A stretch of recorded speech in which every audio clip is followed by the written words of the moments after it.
చెప్తారు కానీ మీరు ఒకసారి చరిత్ర చదివి చరిత్ర ప్రకారం మీరు నడుచుకుంటే మంచిదని నేను చెప్తున్నాను.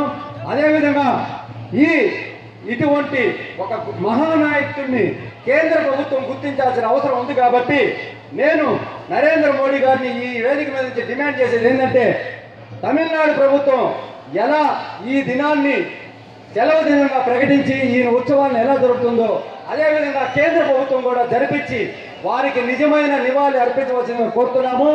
వీరు తెలుగు జాతి కోసం, ఒక నాయుడు కమ్యూనిటీ కోసం దేశంలో అక్కడక్కడ ఉన్న నాయుడు జాతిని అందరూ తీసుకొచ్చి తమిళనాడులో అలా విస్తరించేదానికి కారణమైన ఒక మహోన్నతమైన వ్యక్తి. కాబట్టి నాయుడులు అందరూ కూడా ఆంధ్రాలో వీరికి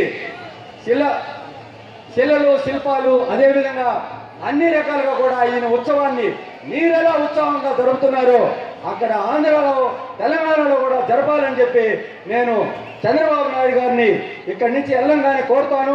మీ ఉత్సాహం అంతా ఆయన్ని తెలియపరిచి తిరుమల నాయకుడు అనే ఒక మహా వ్యక్తి తెలుగు జాతి కోసం, తెలుగు భాష కోసం నిరంతరం తన నిరంతరం పోరాడిన ఒక వ్యక్తిగా మా అందరి గుండెల్లో ఉంటారు.